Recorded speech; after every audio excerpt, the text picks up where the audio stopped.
Hello and welcome back to Mobility Matters. I'm your host, Javier Betancourt, Executive Director of the Citizens Independent Transportation Trust, or CITT. We're the quasi-independent agency of Miami-Dade County charged with overseeing your half-penny sales tax for transportation. And we are broadcasting live out of a really cool event called the TPO Transportation Industry Forum here at the downtown Hilton. You wouldn't know it because the studio is absolutely spectacular. But we did this in partnership with the TPO, the Transportation Planning Organization.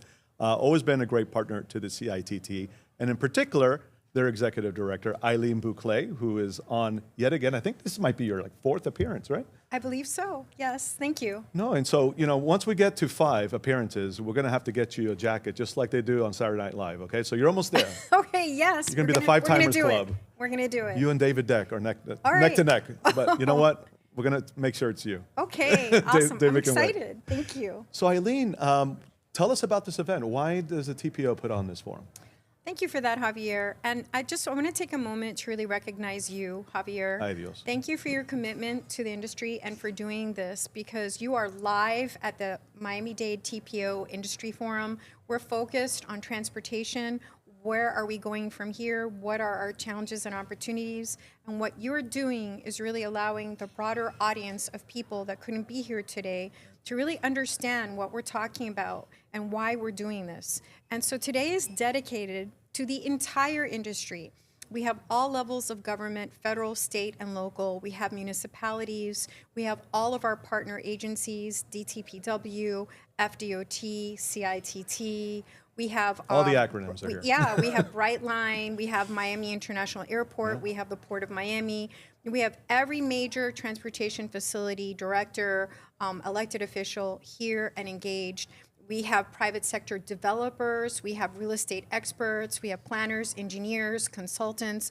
The entire industry has come together, and it's really the commitment and the passion that we all collectively have to make transportation better in our community. We understand we have extraordinary challenges, but we also have opportunities, and that's what we're focused on.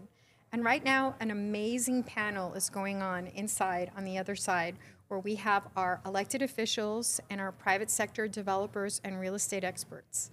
And they're talking about transportation and what's next and how are we going to get there? How are we going to overcome our challenges? There's a lot of regulatory challenges, whole bunch of stuff. I could keep going on and on, but the reason we do this is to bring the industry together and have these critical conversations and come out of this day with an understanding of how we're going to unify with our next steps moving forward. And I love even the title and the concept because, I often don't think about it in these terms. I think about transportation and how it helps our industries throughout the county, right? Moving people and goods and workers. But transportation itself is an industry, and it's an important and critical industry. And it takes all 3 sectors, public, nonprofit, and private sector. So this event really kind of brings that industry together to talk through those challenges and opportunities, right? Absolutely. And we're very honored to have Secretary Perdue, the Yes. Secretary of the Florida Department of Transportation, as our keynote speaker. And we're honored to have you moderating a panel for us on first, last mile. By the way, a lot of people don't realize, but we really lead the state in the development of a comprehensive and sophisticated first, last mile network. Unlike anywhere in the state of Florida, we have all 34 municipalities that have come together and voluntarily submitted their CITT portion of their funds in their municipality in order to contribute towards the first last mile network. Right. They've come forward and worked through TPO's demonstration program. And so instead of applying for funds that otherwise could be used in different services, they have all come to the table collectively and said, we are going to sponsor this service that will take us to and from a transit station and start building that first mile and that last mile network so that people don't have to get behind the wheel to go to work or go to school, or go to the doctor's appointment or go on a job interview. They can actually get on one of our shuttles, on a freebie, on one of our first last mile pilot projects that are going on, thanks to you and your trust board for allowing the CITT funds to be used towards the building out of this network, and thanks to the state for matching our funds and letting us do this. We have, And thanks to the TPO, And right, thank- for coming up with this concept and bringing the parties together. We have Because it over really started with your leadership, Aileen, so well, thank you. my board. All the credit goes to my All your board. governing board. They adopted this in 2018. Since 2018, we have more than 50 projects circulating out there in Miami-Dade County that are doing nothing but picking people up and dropping them off in their first last mile connection. We've exceeded 11 million riders, and every single trip is replacing a trip that would have otherwise been a single occupant vehicle, which we all are at some point. But anytime you have an option not to be, that's taking us one step closer to the solution of reducing congestion and expanding mobility options. Absolutely. And look, a lot of the attention and the energy is centered around these big projects, right? The SMART program, which of course we'll talk about and is important. But it's the smaller trips and the smaller, investments that really make a difference. Because you can build out all 6 quarters of the SMART plan. But how do you get to the stations? How do you get from those stations to your ultimate destination? If you can't do that easily, no one's going to use it, right? And so now you've spent billions for nothing. So, and some of those first last mile trips are really, you don't even get on the train. It's just a short trip. And so really thinking about the small things, the small details is equally important. So again, thank you for bringing that into the conversation. Because I think it's human nature oftentimes to just think about the big stuff, the shiny stuff. We got to do the little things right as well. Absolutely. I think that's a great conversation to have with our partners at the federal level when we're seeking federal transportation dollars or federal transit dollars to start building some of these larger mega projects, which is really our ultimate goal and what we've adopted in our plan. But to sit at the table and show our federal partners and our state partners that we have built out a sophisticated, efficient, functioning first last mile network in advance of these major investments that will secure ridership, that will ensure the success on how we get there, that's a game changer. And that's something that TPO has been focusing on since 2018. So I'm very proud about that project. But let's not forget that first last mile also is a pedestrian and a bicyclist. Absolutely. And TPO, along with CITT and the county, we're really taking on a very strong leadership role on improving the network for our bicyclists and our pedestrians. As you know, unfortunately, the state of Florida is the #1 state in the nation with the highest fatalities and injuries for cyclists and pedestrians.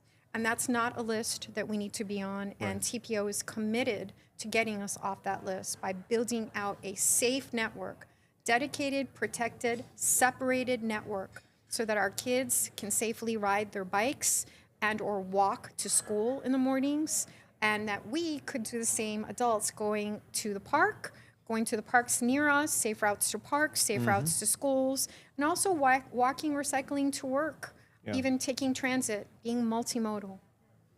Yeah, and listen, as you know, I biked to work for a number of years pre-COVID, and it wasn't the safest. I had several near misses, and so building out that infrastructure is critically important, and we're doing it, right? So I think a number of people at this point have heard of the underline, perhaps even experienced the underline, and the underline is great. That's going to be kind of like a spine, but it doesn't end there. We have to continue investing. We have to feed into the neighborhoods from that spine, right? And so we have the Ludlam Trail, we have the Miami Loop, we have all these other projects in the works as well, and the TPO is the one that kind of is bringing it all together so that it works as one network. Absolutely. It's so critical. And I like how you describe it as the spine. It is absolutely the spine. And what we're focused on now is how do you get to and from the underline safely as a bicyclist and pedestrian? Because we want you to have that option. Because we know statistically that if you don't have that option and you have to drive to a transit station, we know statistically once you're behind the wheel, chances are we may lose you as a transit rider and you're just going to stay in the car and continue your trip. And that's fine. Everyone has the option to do that. We heavily invest in our roadway highway system. In fact, we're quite built out to the point that we now need to balance our transportation network beyond just highway and roadways. We need multimodal options, but we want to capture you from the moment you step out your door to get to the spine, the trails that we're developing. And so that's all part of the larger picture of transportation in Miami-Dade County. Right. So getting back to the conference for a second, you have many different panels and speakers. So what are some of the other interesting conversations taking place here today? So I'm very excited to be on a panel with my counterparts in Broward and Palm Beach. The three MPOs, the MPO in Palm Beach, the MPO in Broward, and the TPO in Miami-Dade County, we collectively form the largest region based on population, but also the amount of funding, transportation dollars, and projects in the entire state of Florida, and we're one of the top most populous regions in the nation. Right. So I work very closely with my counterparts across the region, and I invited them here today to have a critical conversation on stage about our regional transportation issues. Believe it or not, the number one commute pattern regionally for AM peak and PM peak travel are Broward County residents coming to Miami-Dade County for work, and the reversal in the afternoon. So we really need to think regionally. We also have a great demographic of Palm Beach County residents coming to Miami and reverse, as well as Miami-Dade County residents going to Broward for work and reverse and up to Palm Beach. So we have a significant regional movement that we need to make sure we're collectively prioritizing together and funding, and thankfully, this is work that we're already doing. We have a regional MPO that we established by voluntary memorandum of understanding. We've come together and formed CEFTEC. And right now, Miami-Dade County, myself, we are administering the regional MPO on behalf of the region, but that's something we rotate. So Miami-Dade County administers the regional MPO for 5 years, then we rotate it to Palm Beach for 5 years, then Broward for 5 years, and collectively we fund and develop a regional transportation plan.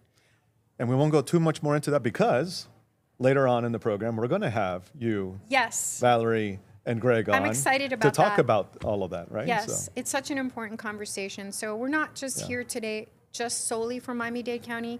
We Sure. are here for the larger region, and we have elected officials from as far as Orlando that are here today. Oh, that's So great. there are mega regions beyond. We have Brightline that takes us to Orlando now. So we have, a lot more tiers of transportation and network issues that we're working collectively on. So these are And- what we want to talk about and today. I love regionalism because, as you know, I started my career at the Regional Planning Council. And so also later on, I believe we're going to have Isabel Yes, Cosio Carballo Isabel's with here the today. SFRPC. So it'd be great to Yes. see her again. Yeah, that's going to be a great discussion. We really Absolutely. appreciate her partnership as well. Okay, so we've gone regional, we've gone small with first last mile, and let's get to the SMART program because of course that is probably the single most important project that we're all focused on, a priority. Where are we with the SMART program? Obviously, we had some recent good news that I'm sure you want to share, and then where are we on some of the next steps? So the SMART plan is the acronym for the Strategic Miami Area Rapid Transit Plan, which is now transitioned to a program, a formal program. So there's multiple corridors that the Miami-Dade TPO has prioritized.